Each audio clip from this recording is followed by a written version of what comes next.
Hey guys, tonight we're stepping into a world that feels both familiar and terrifyingly alien. The dark, muddy streets of 18th century London. You're not a duke or a lady, you're just some poor sod who just got off a ship, and all you have are the clothes on your back and a few coins in your pocket. The year is 1750, and you've arrived in the largest city on earth, a place of incredible wealth, grinding poverty, and a level of filth you can almost smell through the screen. This isn't a stroll through a museum. This is about survival. You'll need to learn to navigate this chaotic city, because if you don't, you probably won't survive the night. So, before you get comfortable, take a moment to like the video and subscribe, but only if you genuinely enjoy what I do here. Tell me where you're watching from and what time it is for you in the comments below. Now dim the lights, maybe turn on a fan for that soft background hum, and let's ease into tonight's journey together.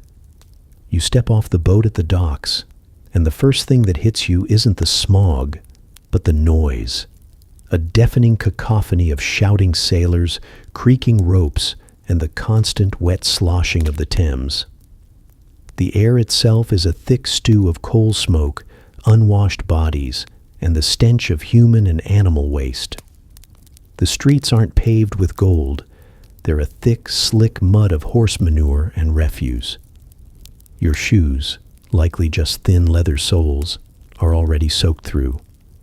You look up, and the sky is a sickly gray, the sun a faint hazy disk struggling to pierce the perpetual cloud of smoke. This is London, and it doesn't care about you one bit. Your first objective is simple. Don't get noticed. You're a fresh face, and everyone from the street urchins to the hardened dock workers can spot a newcomer a mile away. Your clothes are wrong, your walk is too tentative, and your eyes are too wide. You keep your head down, trying to mimic the hurried, purposeful stride of the locals. You've heard whispers of the dangers lurking in the city's labyrinthine alleys. Footpads, highwaymen, and worst of all, kidnappers. They're not looking for a wealthy lord, but for anyone who looks like they have nothing to lose and can't put up a fight. You're the perfect target. Historians still argue whether the kidnapping trade was as organized as some accounts suggest, or if it was just a loose network of opportunists. Either way, the threat is real. You keep your few coins hidden in a false pocket sewn into your trousers, a trick you learned from a grizzled old sailor on the journey over. You'd rather look destitute than look like a mark. One false move, one moment of looking lost, and you could be snatched up, drugged, and wake up on a ship bound for the colonies or a hellish existence as an indentured servant. The legal protections for the poor are practically non-existent, and a missing person is just another drop in the bucket of London's daily grim statistics.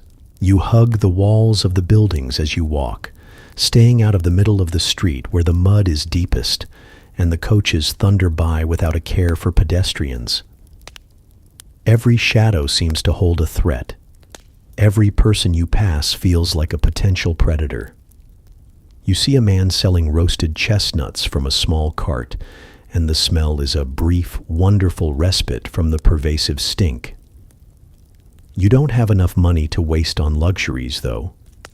Your goal is to find a cheap lodging house, a place where you can get a few hours of sleep without having your throat cut. The trick is to find one that isn't a front for a press gang or a thieves' den.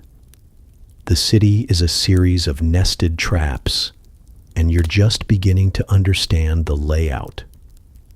Remember that crocodile dung sunscreen we talked about in a past episode? Well, in this century, they don't even have that. The lack of hygiene is a constant assault on your senses.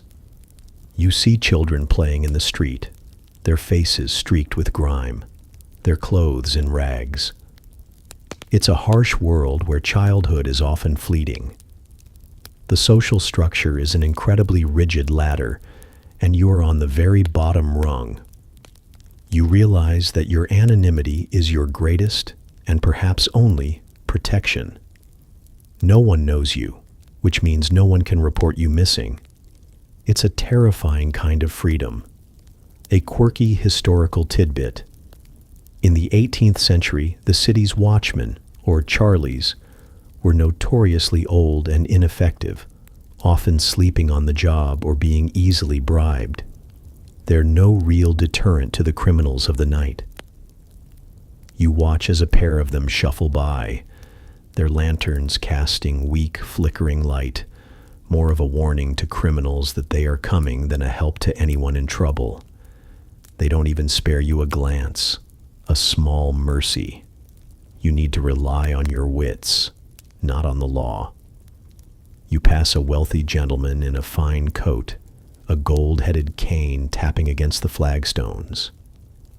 He has a footman following him, a clear sign of his status and security.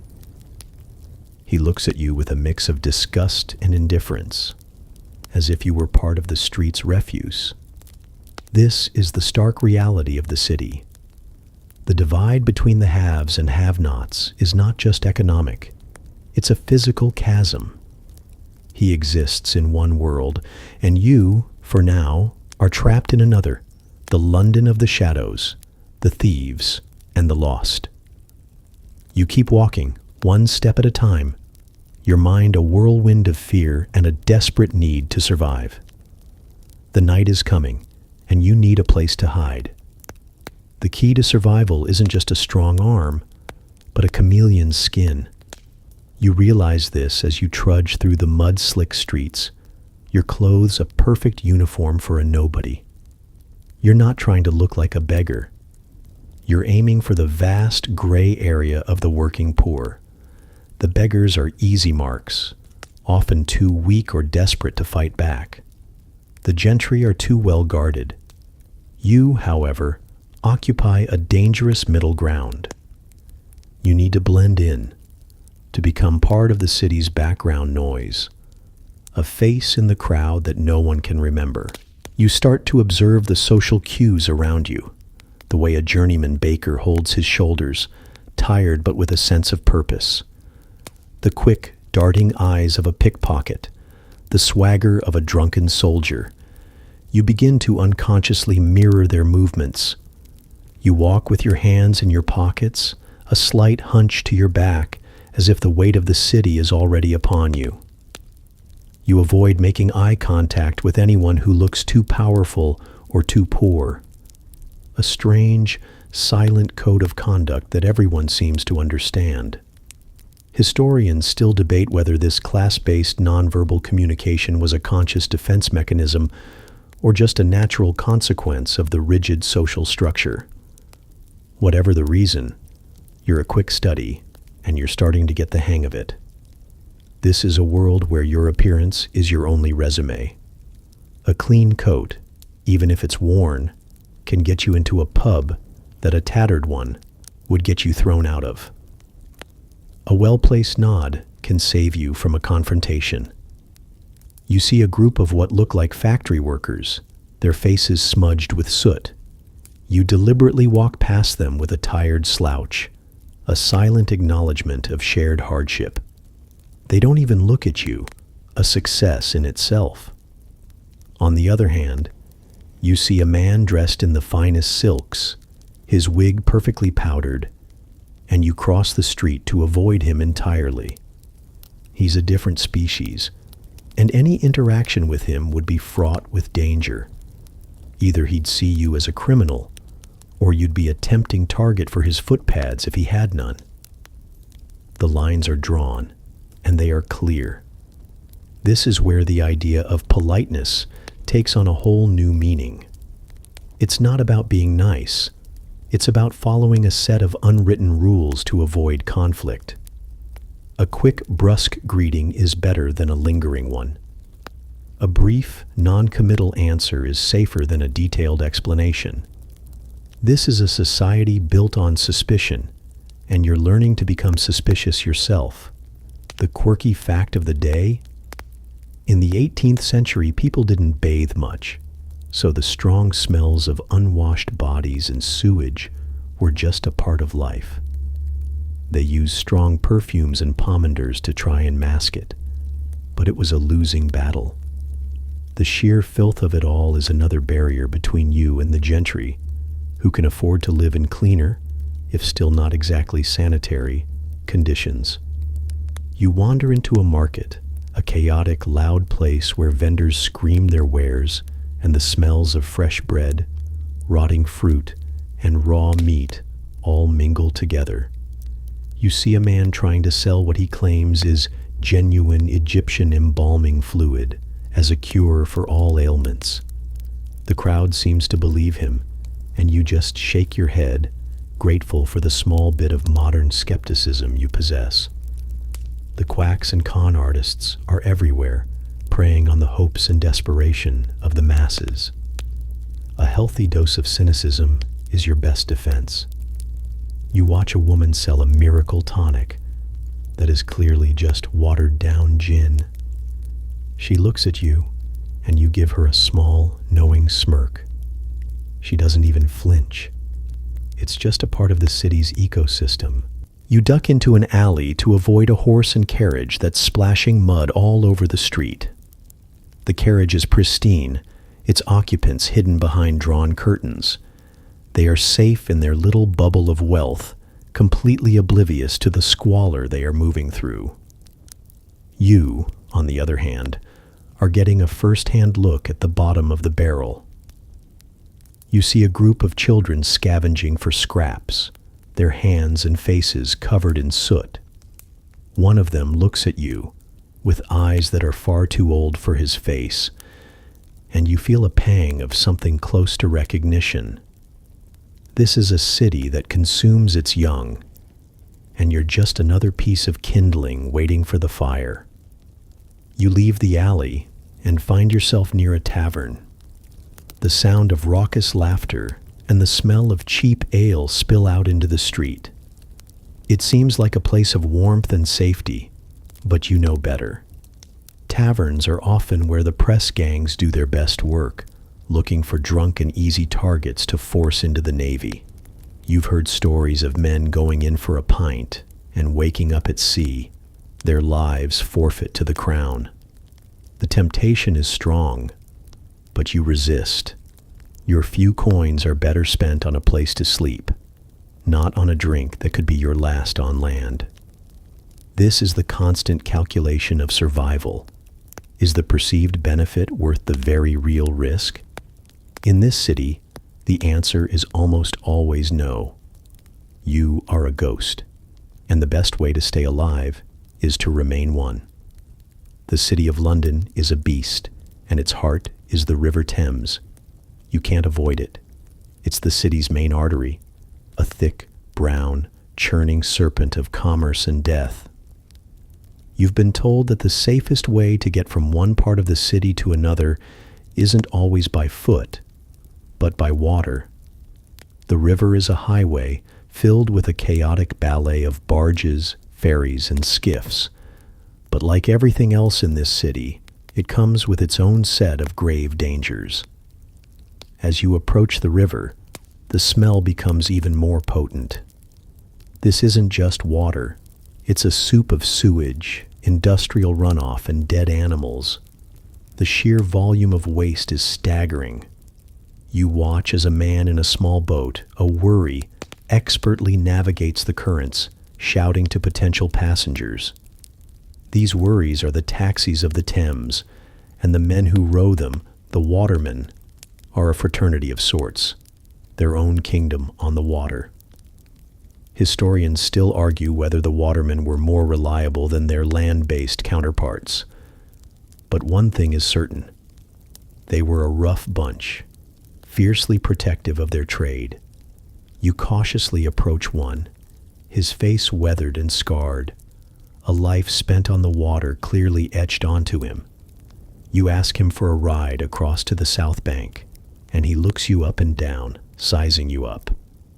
This is a moment of truth. You can't look too rich or he'll gouge you on the price. You can't look too poor, or he'll refuse you, thinking you can't pay, or worse, that you're a mark for someone else. You state your destination in a firm but not arrogant tone. He grunts and quotes you a price. It's exorbitant, but you have no choice. You hand over one of your hidden coins, and his eyes glint with a flicker of respect. He knows you're not as poor as you look. And this is another one of the countless little tests the city throws at you. The ride across the river is a dizzying, terrifying experience. You are low in the water, just inches from the murky surface. The current is stronger than it looks, and your small boat is tossed around by the wake of larger vessels. You pass under London Bridge, a sprawling, chaotic structure with houses and shops built right on top of it, creating a dark, covered tunnel that your boat passes through. The sound is an eerie, echoing rumble, and the darkness is absolute for a few seconds. The waterman navigates this, shooting the bridge, with a practiced ease that belies the danger. Many a worry has been capsized here, and you hold your breath until you emerge into the light on the other side. The quirky fact about this part of the city: the Thames was so heavily used that the watermen had their own specific slang and set of customs. You would never dare call one of them a rower. They are watermen, a proud and distinct profession. They even had their own unique clothing and badges. This is a city of 1,000 tiny tribes, each with its own rules, and you are just an outsider trying to learn the language. On the South Bank, the atmosphere changes slightly. It's less commercial, more theatrical. This is the land of the pleasure gardens, the brothels, and the bear-baiting pits. It's a seedy, raucous place, a perfect backdrop for a new set of dangers. You can feel the eyes on you now, not of commerce, but of curiosity and, you suspect, malice. This is a good place to disappear, but also a good place to be seen and marked as a potential target. You need to keep moving, not linger in any one place. As you walk, you remember that crocodile dung sunscreen from way back. The thought makes you feel both superior and helpless. You have more knowledge than these people, but they have a lifetime of street smarts. They know every alley, every watchman's route, every place to hide and to hunt. You are the intruder, the foreign body, and you feel that keenly. The air here is heavy with the smell of cheap tobacco, spilled ale, and something else. Something rotten. You avoid eye contact with a group of men gathered outside a tavern, their faces flushed with drink, and their laughter harsh and unkind. You just keep walking, trying to project an air of confidence you don't feel. You see a group of children, maybe no older than 10, playing a game that looks suspiciously like a mock robbery. They're practicing their craft from an early age, a grim sign of the times. This city has an insatiable appetite for human misery, and you realize that your goal of staying anonymous is the most important thing you can do. You are not a hero, not a victim, not a villain. You are just a shadow, and as the day wanes, the shadows grow longer and darker. As the sun begins its slow, painful descent behind the pall of smoke, the city of London transforms. The daytime chaos of commerce gives way to a new kind of energy, one that is more sinister, more predatory. The streetlights, or rather, the lanterns a few people can afford to light, cast long, dancing shadows that seem to twist and reach for you. You've heard the whispers, the legends of what happens in the city after dark, and you can feel a prickle of fear at the base of your neck. This is the hour of the footpad, the highwayman, and the kidnapper. You need to find a place to sleep, and quickly. You've heard stories of a notorious area called Seven Dials, a confusing star-shaped intersection of 7 streets that makes it a labyrinth for anyone not born there. It's a place where you can easily get lost, and getting lost after dark is a death sentence. The best strategy is to avoid such known haunts and stick to the more well-trodden, if still dangerous, main roads. But even here, you are not safe. The shadows are full of eyes. Historians still argue about the true number of criminals operating in London at any given time, but the consensus is that the city's sheer size and its ineffective police force created a perfect storm for lawlessness. The watchmen, the aforementioned Charlies, are even more useless at night, often found asleep or huddled together for warmth, not bothering to intervene in any street brawl or robbery. They are paid so little that they have no incentive to risk their lives. You are on your own. You keep your hands in your pockets, a habit you've already formed. One hand is on your last remaining coin. The other is on a small, sharp piece of stone you picked up. It's not a weapon, not really, but it's a small comfort. You've seen what happens to people who look helpless. A woman with a basket of bread is accosted by a group of rowdy men, her bread scattered across the mud. No one helps her. It's a moment of chilling clarity. Empathy is a luxury no one can afford here. A quirky tidbit to ease the tension for a moment.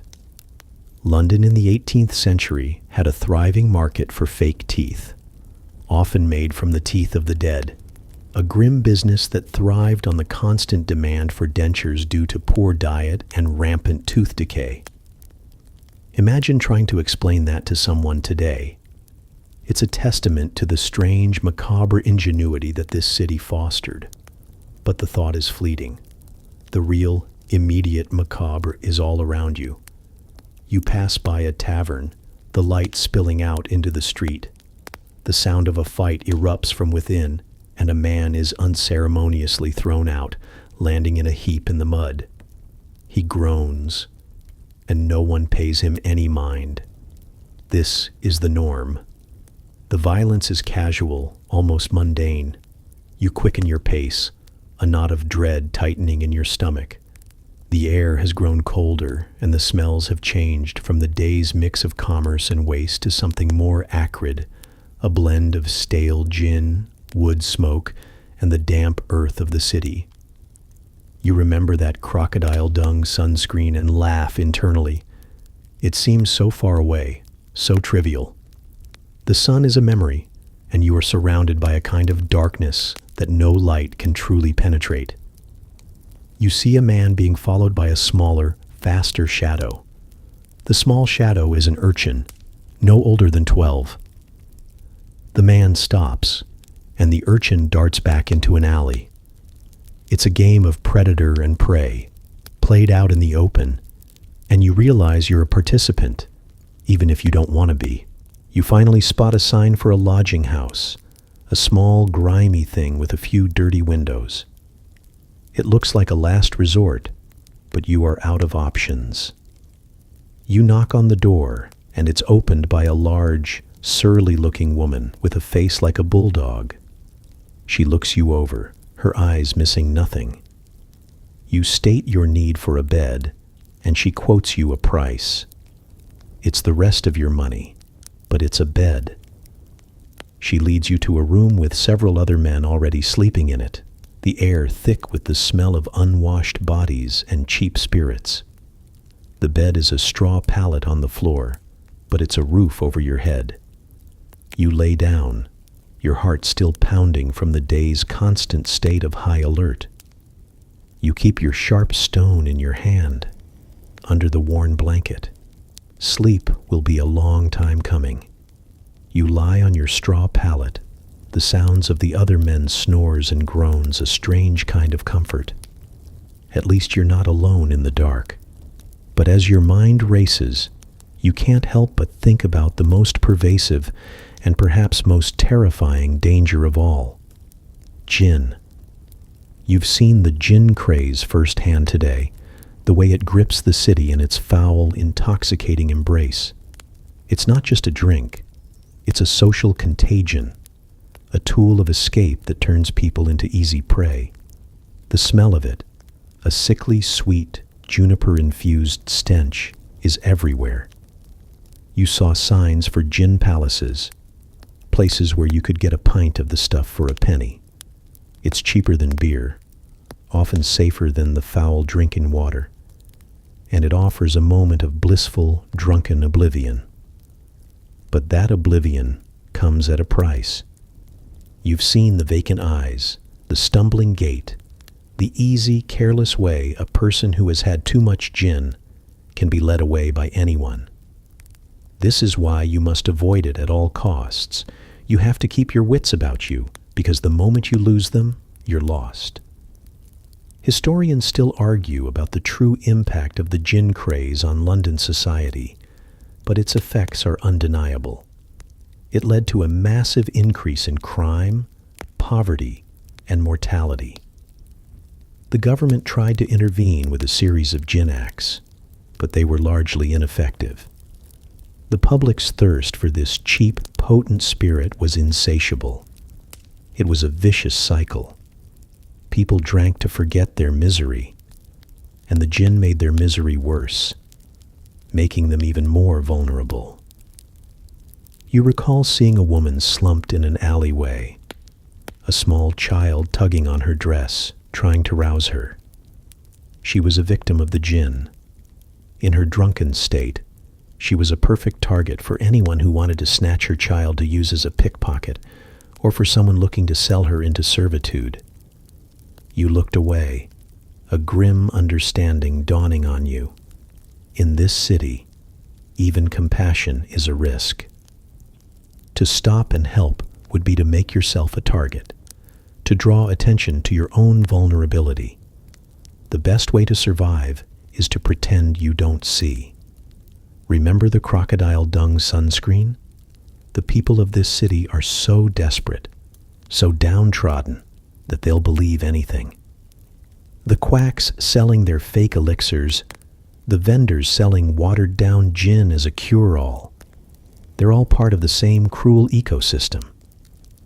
They prey on a population that is so utterly devoid of hope that they will cling to any promise of a better tomorrow, even if it comes in a bottle of cheap gin. The quirky fact about the gin craze. A popular name for gin was Mother's Ruin, a grim but accurate nickname for a drink that often led to the abandonment of children and the collapse of families. The city is full of these broken families, their remnants scattered like so much garbage on the streets. You can see the consequences of the gin craze in the faces of the people you pass, the hollowed cheeks, the red-rimmed eyes, the look of a person who has given up on life. You listen to the sounds of the night, the distant cries of a watchman, the rumble of a passing carriage, the occasional bone-chilling scream. You pull the scratchy blanket tighter around you, your sharp stone still clutched in your hand. The gin offers a tempting escape, a way to forget the cold, the hunger, the constant, gnawing fear. But you can't give in. You have to stay sober. You have to stay alert. Because the moment you don't, you become just another statistic in a city that is already overflowing with them. You close your eyes, trying to conjure a mental image of a safe, clean place. But it's hard. The pervasive stink of the city, the low hum of its misery, is all-consuming. You are a small, fragile thing in a great, terrifying machine, and the only way to not get crushed is to keep moving, to keep thinking, and to never, ever let your guard down.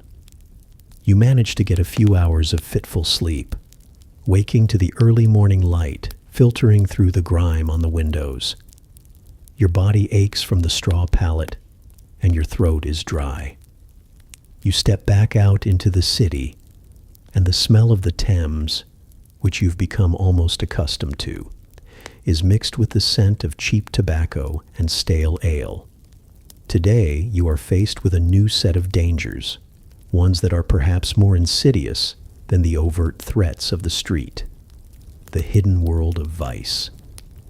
This is a world of bawdy houses and brothels, of gambling dens and opium parlors. You've seen the signs, the discreet red lanterns, the women leaning out of doorways with painted faces. This world is a perfect hunting ground for kidnappers. A man who enters one of these establishments, whether for a night of pleasure or just a moment of curiosity, is a man who can easily be compromised. He is in a place where he has no friends, no one to vouch for him, and no one to come looking for him. The owners of these places are often in league with a far darker element, and a person who disappears from a brothel is a person who is unlikely to be missed. Historians still debate the role of these establishments in the London underworld. Were they just places of pleasure, or were they a fundamental part of the city's criminal network? The answer, you suspect, is both. They served as a hub for information, a place where deals were made, and a place where a man could be sold just as easily as a drink. You've heard whispers of men being drugged with laudanum, the opium-based painkiller of the day, and waking up in the hold of a ship, their lives forfeit to the captain. The women who work there are often victims themselves, and their stories are a grim testament to the city's ability to chew up and spit out the vulnerable. Remember that crocodile dung sunscreen from our previous adventures? The people in this world have their own strange remedies and rituals. You see a man selling what he claims are love potions, small vials of a dubious-looking liquid. The people who buy them are desperate, and their desperation is a commodity. Just like the jinn, these potions offer a false hope, a chance to escape from the grim reality of their lives. It's a sad, cruel game, and you are just an observer. The quirky tidbit of the day? Many of the brothels in London had their own names and reputations. Some were known for their lavish parties, while others were just a single squalid room. The variety of vice was as vast as the city itself, a grim reflection of the many different ways a person could be exploited. The city's underbelly is not a single unified thing, but a collection of many different overlapping worlds, each with its own rules and its own dangers. You see a group of sailors, loud and boisterous, entering a place with a red lantern. They are prime targets, full of money and drink, and completely oblivious to the danger they are in. They are just a few drinks away from a life of forced servitude on the high seas. You watch them with a grim sense of foreboding, a reminder of the many different ways a person can lose their freedom here. You quicken your pace, wanting to put as much distance between yourself and this place as possible. You pass by a gambling den, the sound of shouting, and the clatter of dice spilling out into the street. The allure of quick money is a powerful one, and it is another one of the city's many traps. A man who loses all his money in a night of gambling is a man with nothing left to lose, and therefore nothing left to defend. He is a prime target for a kidnapper, a man who is so desperate that he might even agree to his own capture in exchange for a few coins. The city preys on all forms of desperation, whether it is for drink, for love, or for money. You keep your head down and your hands in your pockets. Your anonymity is your greatest asset, and you are determined not to lose it.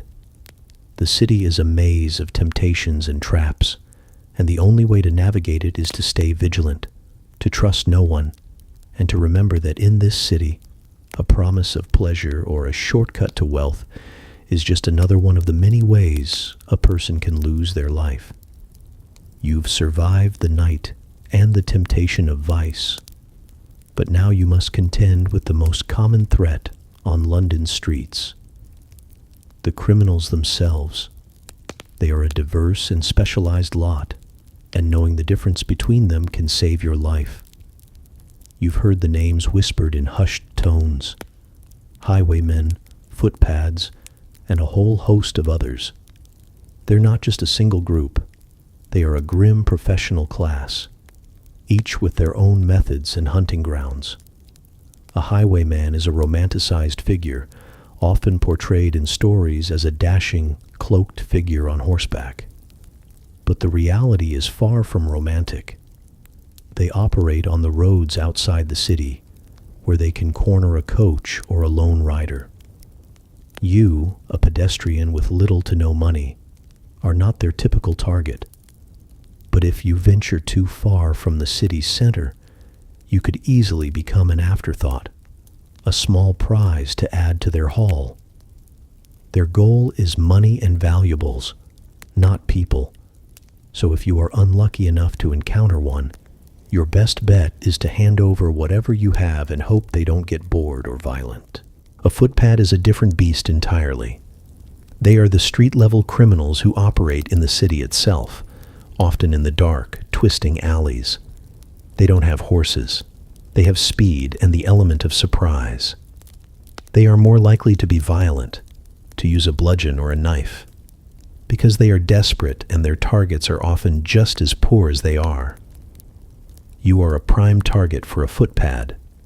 Your clothes, your tentative walk, your lack of an armed escort, it all screams, easy mark. Your only defense against them is awareness. You keep your head on a swivel, listening for footsteps behind you, watching the shadows for any sign of movement. Historians still debate the effectiveness of the so-called criminal class, and whether they were organized or just a chaotic collection of individuals. The truth, you suspect, is somewhere in the middle.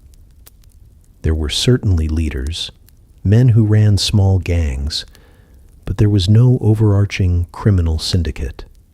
It was a dog-eat-dog world, and they were just another part of the food chain. You've heard stories of street gangs who would work with brothel owners to drug and sell off clients, or with corrupt constables who would look the other way for a small fee. This city is a web of corruption, and every strand is a potential trap.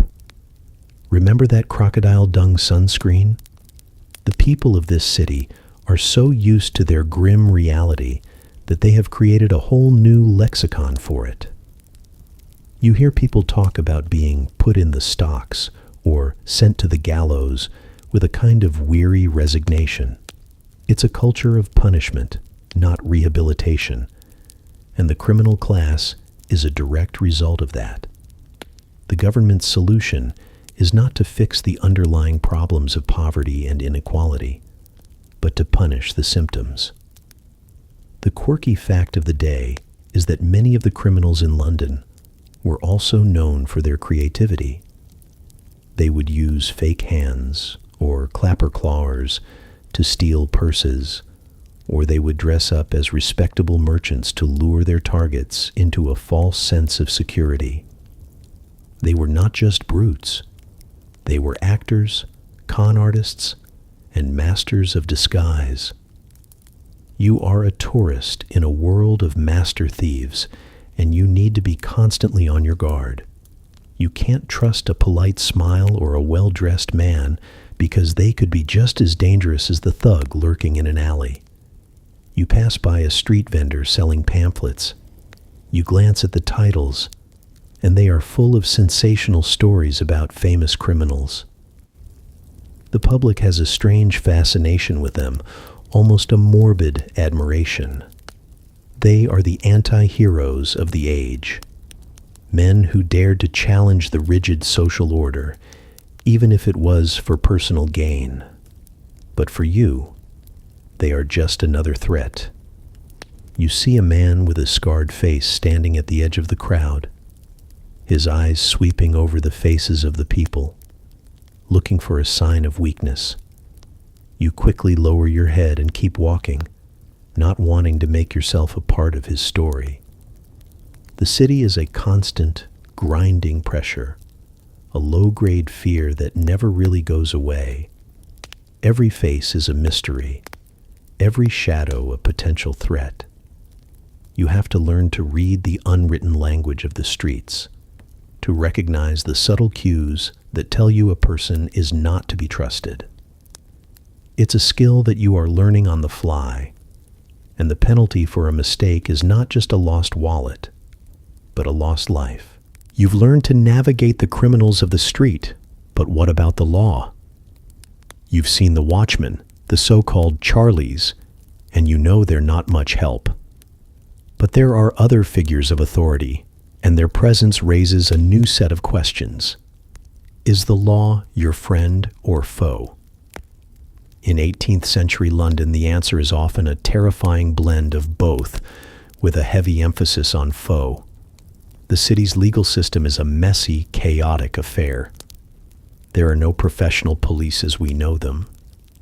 Instead, you have parish constables and the aforementioned watchmen, both of whom are largely ineffective and often corrupt. They are paid so little that they are easily bribed by anyone with a few shillings to spare. You've heard stories of constables who would actively work with criminals, looking the other way during a robbery, or even helping to sell off a kidnapped person. A trip to the constable's office could be just as dangerous as a walk through a dark alley. Historians still debate the level of corruption within the justice system. Was it a few bad apples, or was it a rot that went all the way to the top? The general consensus is that a man's justice was often determined by his class and wealth. A poor man who was robbed had little recourse, but a wealthy man who had something stolen could pay a thief-taker, a kind of private bounty hunter, to get his goods back. These thief-takers, men like the infamous Jonathan Wild, were often criminals themselves, a kind of grim, self-regulating ecosystem of law and lawlessness. They would catch and turn in a few criminals to build their reputation, while at the same time running a vast criminal empire. You pass by a pillory in a public square, and a man is being pelted with rotten food and garbage. He's there for a petty theft, a small crime that has resulted in a very public, very humiliating punishment. This is the justice of the age. It's a brutal, public spectacle meant to deter others, but you suspect it only serves to make the criminals more hardened and the public more jaded. The lack of a real police force means that a criminal who is caught is often met with a punishment that is disproportionately harsh. The gallows are never far away. Remember that crocodile dung sunscreen? Well, the legal system has its own quack remedies. The justice of the peace, often a wealthy man with no legal training, could pass judgment on a case with little or no evidence. The city's courts, like the infamous Old Bailey, were chaotic and often rushed. A man's fate could be decided in a matter of minutes, with little chance for a fair trial. It's a system designed to protect the rich and to punish the poor, and you are squarely in the latter category. The quirky fact of the day is that public executions were a form of entertainment in 18th century London. People would pack the streets to watch a hanging, and the condemned would often use the opportunity to give a final defiant speech. The hangman himself was a celebrity of sorts, a grim icon of the city's obsession with public punishment. It's a dark, macabre fascination that says a lot about the city's psyche. They are a people who have little power over their own lives, so they watch the deaths of others as a kind of grim, vicarious thrill. You see a group of men being led away in chains, their faces grim and defeated. They are likely on their way to Newgate Prison, a hellhole of filth and disease, or worse, to the gallows at Tyburn. You feel a chill run down your spine. Your goal is to survive, and a run-in with the law, no matter how small, is a direct threat to that goal. You can't trust the watchman. You can't trust the constables. And you certainly can't trust the courts. Your only defense is to stay anonymous, to stay out of trouble, and to never, ever draw attention to yourself. The law is not on your side. Having dodged the law, you must now confront another, more silent killer: disease. London in the 18th century is not just a city of crime. It's a petri dish of pestilence. The lack of sanitation, the crowded living conditions, and the pervasive filth all conspire against you. A simple cut can turn into a life-threatening infection. A cough can be the start of a fatal illness. You need to be a doctor, a chemist, and a patient all at once. The city is plagued by a host of diseases. Smallpox, tuberculosis, and typhus are rampant, and the city's hospitals are more like death sentences than places of healing. You've heard of places like St. Bartholomew's and Guy's Hospital, grim institutions where patients often ended up worse than when they went in.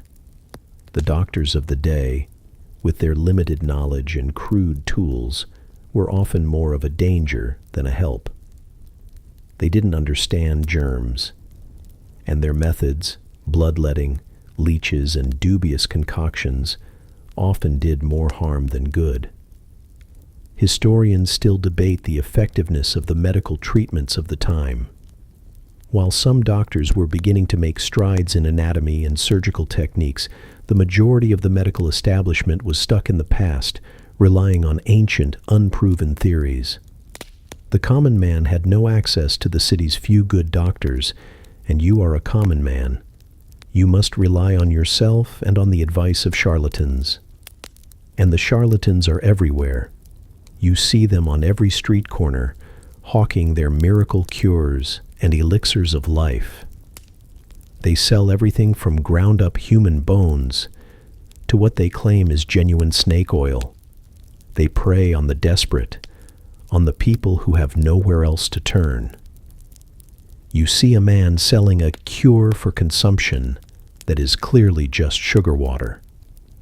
The people who buy it are not just being cheated out of their money. They are being cheated out of their last chance at survival. This is a grim, cruel game, and it's being played out in the open. Remember the crocodile dung sunscreen?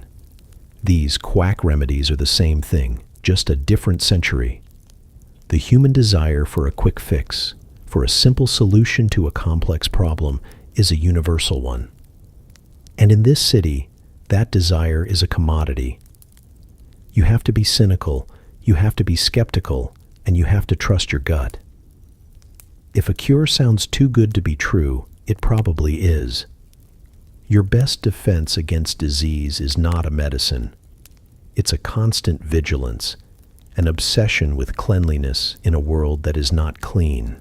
The quirky tidbit of the day is that many of the doctors of the time, the so-called physicians, were more concerned with their social status and their fancy wigs than they were with the health of their patients.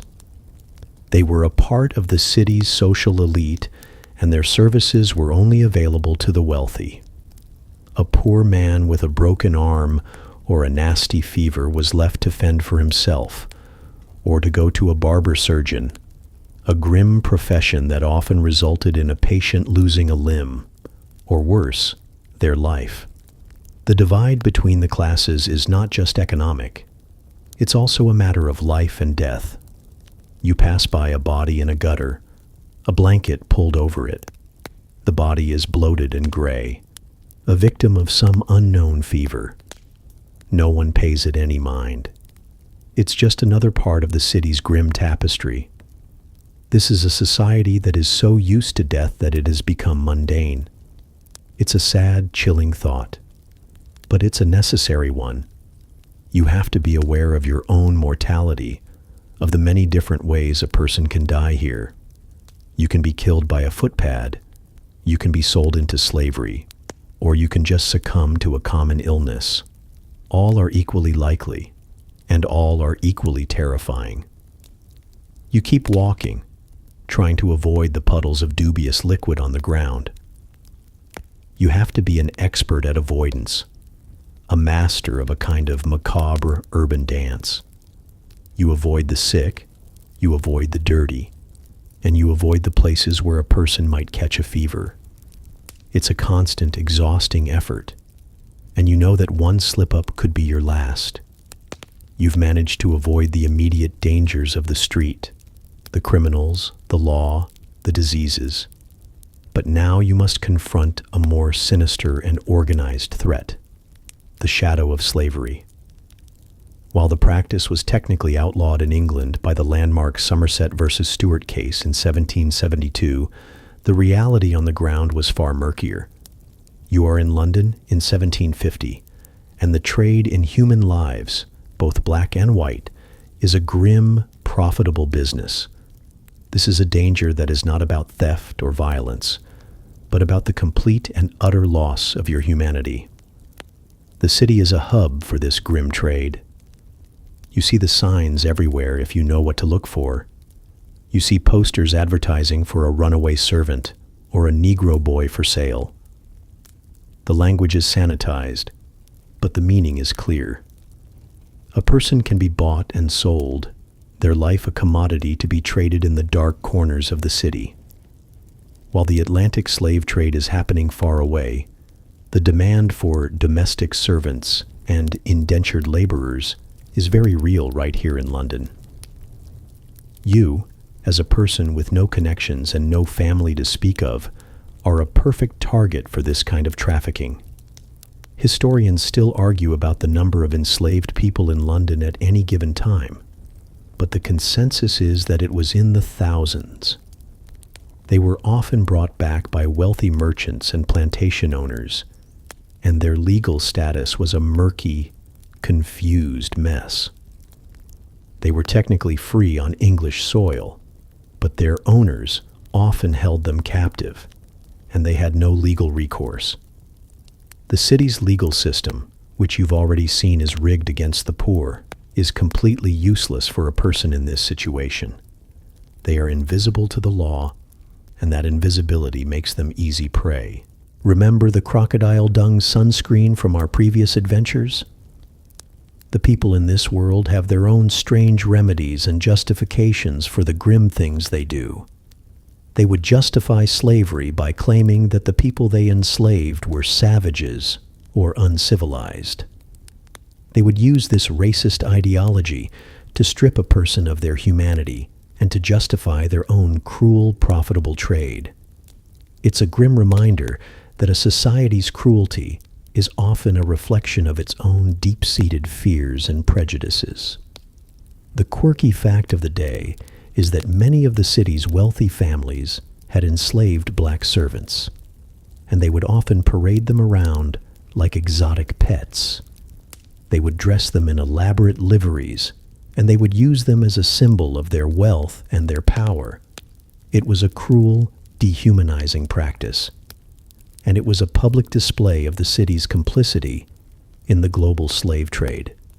This is a city that is built on the backs of human suffering, and you are just beginning to see the foundation of that suffering. You pass by a wealthy home, and you see a young black boy, dressed in a fancy uniform, standing at the door. He looks at you with a look of weariness and resignation, a look that you have come to recognize in the faces of the city's many victims. You can see the fear in his eyes, the knowledge that he is a piece of property, not a person. You want to help him, to tell him that he is free. But you know that to do so would be to put yourself in danger and to put him in even more danger. You are just a single person, and you are powerless against the city's vast, grim machine. You see a man on a street corner, a grimy, unkempt fellow, who is eyeing you with a speculative look. You know that look. It's the look of a person who sees not a person, but a price tag. You know that he is a kidnapper, but not in the way you might think. He's not looking for a ransom. He's looking for a profit. He sees a person who can be sold to a ship's captain, or to a wealthy family, or to a factory owner in the colonies. He sees a person who can be stripped of their identity and their freedom, all for a few pounds. You quicken your pace, your heart pounding in your chest. The threat of violence is terrifying, but the threat of losing your freedom is a different kind of horror entirely. Having navigated the grim reality of the city's human trafficking, you now face a new kind of predator, one who doesn't use brute force, but relies on deception. This is a city of con artists and imposters, a place where a person's appearance is often a carefully constructed lie. You have to learn to spot the scams, to see through the masks, or you could lose everything you have, which, for a person like you, isn't much. The city is a perfect breeding ground for these grifters. There are no background checks, no official records, and no way to verify a person's story. A man who claims to be a wealthy merchant could be a common footpad in a stolen coat. A woman who promises you a job in a factory could be a procuress for a brothel. Everyone is a potential actor, and you are the audience and the mark. The danger here is not physical violence, but a slow, methodical stripping away of your few resources, your trust, and your hope. Historians still debate the extent to which these con games were a part of everyday life. Was it a fringe activity, or was it a fundamental part of the city's grim ecosystem? The consensus is that they were everywhere, a kind of grim, informal economy. They preyed on the desperate, on the people who were looking for a shortcut out of their misery. A promise of a job, a place to stay, or a quick profit was often all it took to reel in a victim. You have to be cynical. You have to be suspicious. And you have to assume that everyone you meet is a potential imposter. Remember the crocodile dung sunscreen from our previous adventures? It was a scam, a promise of a solution that wasn't real.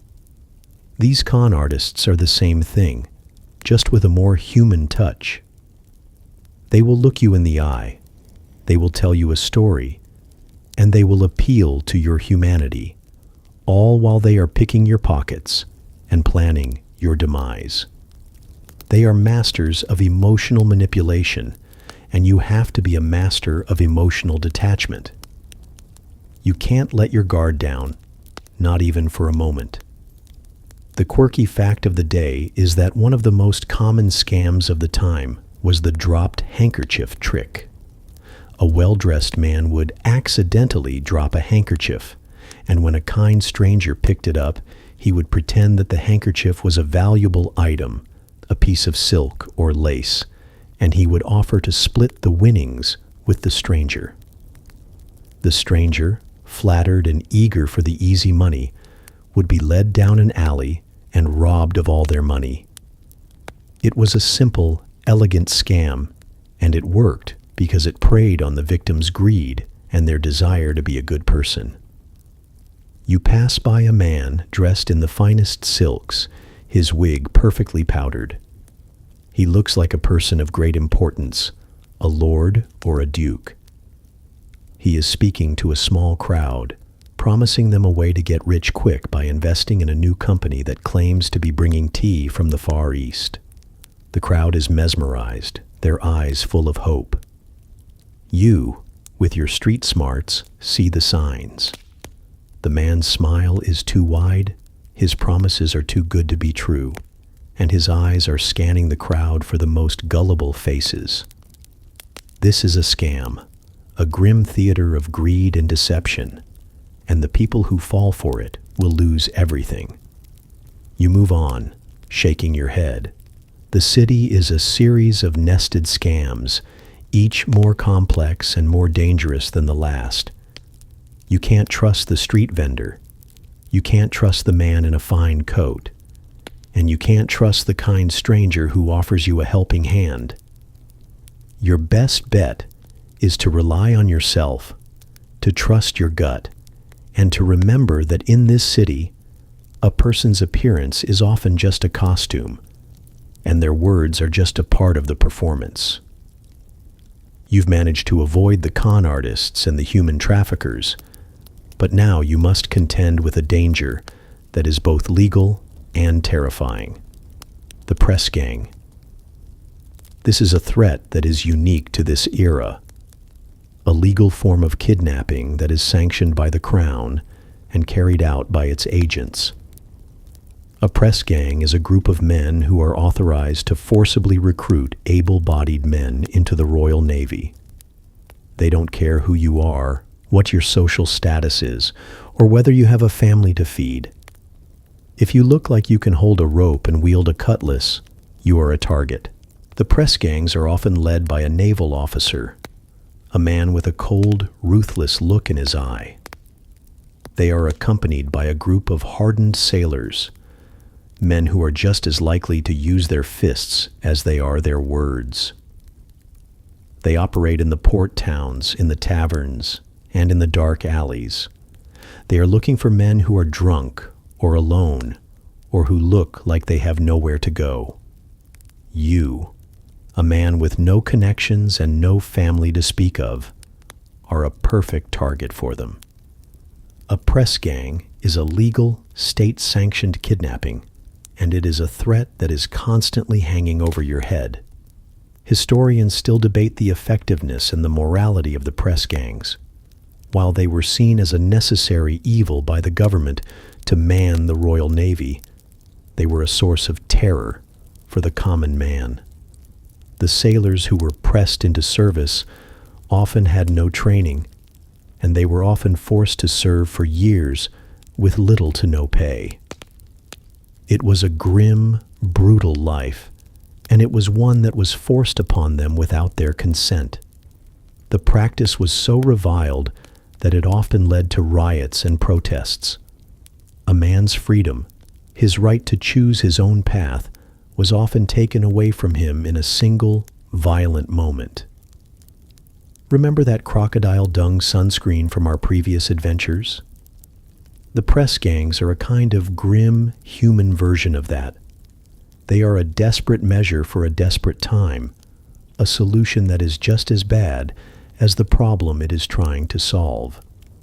The government's solution to the problem of a lack of sailors is not to offer better pay or better working conditions, but to resort to a form of legal slavery. It's a grim reminder that a society's desperation can often lead to the erosion of its most basic principles. The quirky fact of the day is that there were many creative ways to avoid the press gangs. Some men would dress up as women, while others would carry a small bag of flour with them and pretend to be a baker. A baker who was seen as essential to the city's food supply was often exempt from the press. It was a strange, grim dance of deception and evasion, a game of cat and mouse that was played out on the city's streets every day. But a man who was alone and had no way to disguise himself was a man who was living on borrowed time. You pass by a group of men in naval uniforms, their faces grim and their eyes scanning the crowd. You feel a prickle of fear at the base of your neck. You try to look like a man with a purpose, a man who is not to be trifled with. You quicken your pace, your heart pounding in your chest.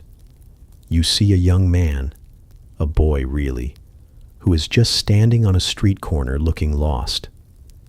The press gang spots him, and they move in, their faces grim and determined. The boy tries to run, but he is no match for them. They grab him and he is gone, his cries swallowed up by the noise of the city. He is just another victim of the city's grim, insatiable appetite for human life. You keep walking, your hands in your pockets. You are a ghost, and you are determined to remain one. The city is a series of traps, and the press gang is one of the most terrifying of all. You can be robbed of your money, your dignity, and your life. But to be robbed of your freedom is a different kind of horror. It's a reminder that a man's greatest asset is his ability to choose his own path. And in this city, that asset is a luxury that few can afford. You've managed to evade the press gangs, but now you must confront the social hubs of the city, the taverns and coffee houses. These places are a fascinating microcosm of London society, offering both a refuge from the street and a new set of dangers. They are a place where a man can get a hot meal and a warm drink, but they are also a place where he can be overheard, followed, or marked for a later crime. You have to learn to be a part of the crowd, but also to remain a stranger, a ghost in the machine. Taverns are the beating heart of the working class. They are loud, boisterous places, filled with the smell of cheap ale and pipe smoke. You've seen them already, but now you have to learn to navigate them. You walk into one, and the noise hits you like a physical force. Men are shouting, laughing, and arguing over a game of cards. This is a place where a person can let their guard down, and that is a danger in itself. A man who has had too much to drink will talk too much, and he might reveal a piece of information that could get him or you in trouble. You sit in a corner with your back to the wall, and you order a pint of ale. You sip it slowly, trying to project an air of nonchalant confidence, as if you've been here 1,000 times before. You listen more than you speak. Historians still argue about the social function of these taverns. Were they just places for drinking, or were they a fundamental part of the city's social fabric? The consensus is that they were both. They were a place where a person could get news, a place where business deals were made, and a place where a person could find a community. They were also a place where a person could be set up for a robbery, a place where a press gang could find its next victim, and a place where a person could lose all their money in a game of chance. They are a double-edged sword, and you have to be very careful how you wield it. Remember the crocodile dung sunscreen from our previous adventures? The people in these taverns have their own strange remedies and beliefs. You hear a man talking about a miracle cure for a cough, a concoction of herbs and spices that he claims was given to him by a witch. The people around him are listening with rapt attention, their eyes full of a desperate kind of hope. It's a sad, grim testament to the lack of modern medicine, and it's a reminder that a person who is desperate will believe anything. The quirky fact of the day is that many of the taverns in London had their own unique names and reputations. Some were known for their music, while others were known for their brawls. Some were a favorite haunt of a specific trade, like a group of coopers or a group of sailors. They were a part of the city's social geography, and a person who knew their way around them was a person who was a true Londoner. But you are not a Londoner, not yet, and you have to be careful not to stumble into a place where you don't belong. Coffee houses are a different world entirely. They are the domain of the educated, the wealthy, and the politically connected. They are places of intellectual debate, of gossip, and of business. They are a kind of proto-networking site, a place where a person could get a cup of coffee and read the latest newspapers. They are much safer than the taverns, but they come with their own set of dangers. You are out of place here. Your clothes are wrong, your accent is wrong, and your lack of a purse is a clear sign that you are not a part of this world. You stand outside one, watching the men in their fine clothes and powdered wigs. They are discussing politics and trade, their voices low and serious. You know that if you were to walk in, you would be instantly recognizable as an outsider, and that recognition could lead to a whole new set of troubles.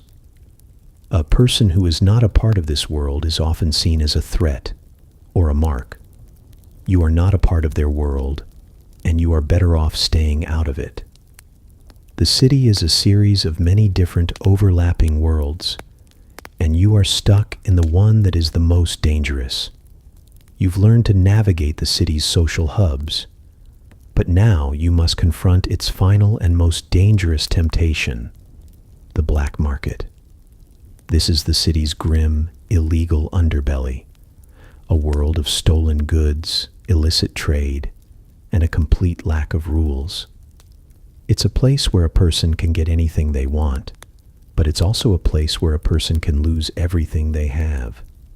This is a danger that is not about physical violence or deception, but about a slow, methodical pull into a world you can't escape. The black market is a necessary part of the city's ecosystem. It's a place where a poor man can sell a stolen trinket for a few shillings, and it's a place where a desperate man can buy a fake document or a forged coin. It's a world that operates in the shadows, in the back alleys, and in the dark corners of the city. You've heard whispers of places like Petticoat Lane, a grim, crowded street market where a man could buy a stolen watch or a piece of silk that was fallen off the back of a coach. Historians still debate the size and scope of the black market. Was it a vast, organized network, or was it a series of small, independent operations? The consensus is that it was a bit of both. There were certainly leaders, men who ran the largest operations, but there were also thousands of small-time criminals who were just trying to survive. It's a world that is built on a foundation of poverty and desperation, and it's a world that you are tempted to enter. You have so little, and the promise of a quick coin is a powerful one. Remember that crocodile dung sunscreen from our previous adventures? The black market is the city's version of that. It's a place that promises a shortcut, a way to get what you want without having to follow the rules. But the shortcuts always come at a price. The man who sells you a stolen watch might be setting you up for a robbery. The man who sells you a fake document might be an informant for the constables. The black market is a web of betrayal, and every strand is a potential trap. The quirky fact of the day is that many of the black market goods were sold with a kind of grim humor. A stolen watch was often called a moon dial, and a stolen piece of silk was often called a silken favor. It was a way for the criminals to make light of their grim, dangerous lives. It's a grim reminder that a person's humanity can be found in the darkest of places, in the most dangerous of circumstances.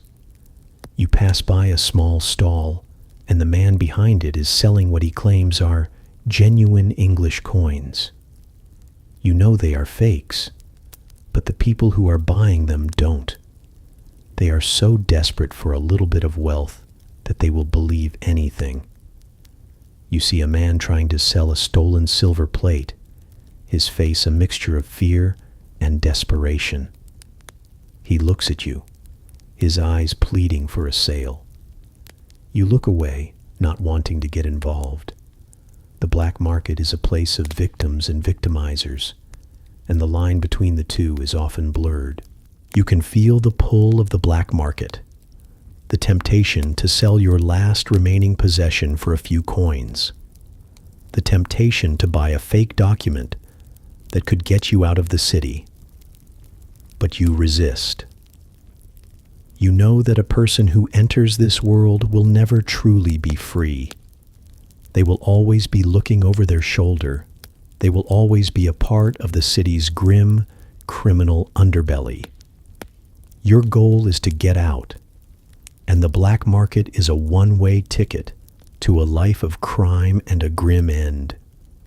You've survived the criminals, the law, the diseases, and the temptations of the city's underbelly. You have navigated the taverns and the coffee houses, and you have avoided the press gangs and the con artists. You have become a ghost in the machine, a shadow in a city of shadows. But your journey is not over. Your final task is to escape the city's grip, to get out and to never look back. The city is a prison, and you are a prisoner who has finally found a way to escape. You have made your way to the docks, the same place where you first arrived. But you are a different person now. The wide-eyed, naive newcomer is gone, replaced by a hardened survivor. Your clothes are worn, your face is grimy, and your eyes are full of a weary kind of knowledge. You know the streets, you know the people, and you know the dangers. You are no longer an easy mark.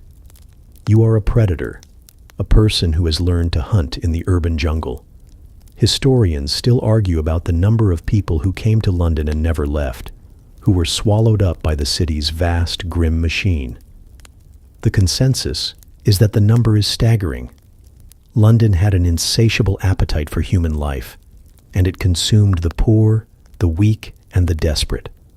It was a city of 1,000,000 souls and 1,000,000 stories, and many of those stories ended in a grim, anonymous grave. You, however, are not one of them. You are one of the lucky ones, a person who found a way out. Remember that crocodile dung sunscreen from way back when? The thought of it brings a small, wry smile to your face. It seems so far away, so innocent. The person who worried about such things is long gone. The world you live in now is a world of a more tangible kind of terror, a world of kidnappers and press gangs, a world of disease and poverty. You are a product of that world, a person who has been forged in the crucible of London's grim reality. The quirky fact of the day is that many people who managed to escape London never spoke of their time there. It was a kind of trauma, a memory that was too painful to recall. They would go on to live a quiet life in the countryside, their past a sealed book. It's a grim testament to the city's ability to scar a person, to leave a permanent mark on their soul. You find a ship, a small, grimy vessel that is bound for the countryside. The captain looks at you, and he sees a person who is not to be trifled with. You hand him your last few coins, and he nods, a silent acknowledgement of the grim bargain you have made. You step onto the deck, and you feel a wave of relief, a release of tension that you didn't even know you were carrying. The ship pulls away from the docks, and you watch as the city fades into the distance, a gray, hazy blot on the horizon. The smell of the Thames, which you thought you would never be free of, begins to fade, replaced by the clean, salt-tinged air of the sea. You are free. The journey home will be a quiet one, a time for you to reflect on the things you have seen and the person you have become. The London you knew is a memory now, a grim chapter in your life. The fear, the hunger, the constant vigilance, it will all fade eventually. But the lessons you learned will stay with you forever.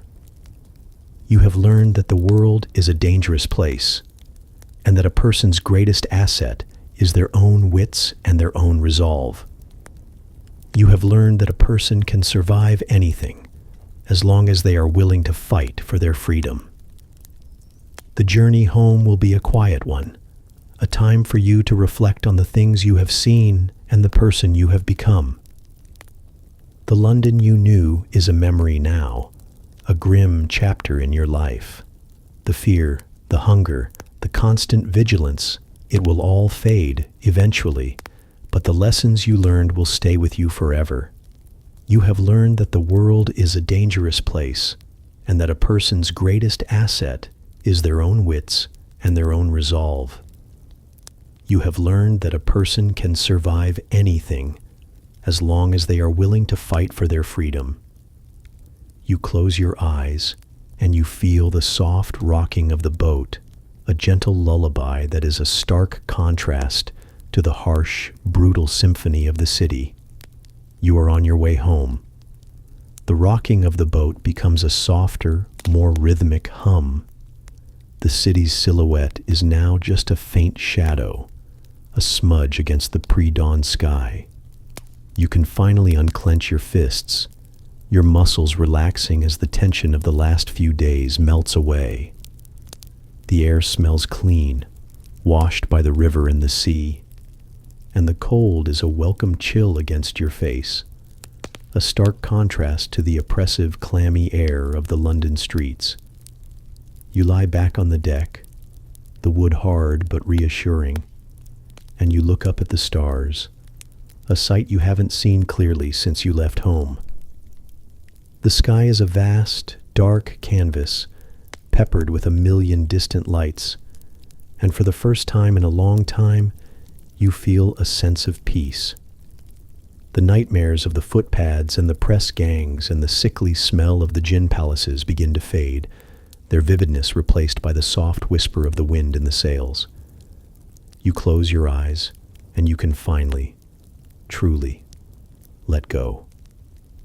Your mind is a calm, quiet place now, a safe harbor after a long, terrible storm.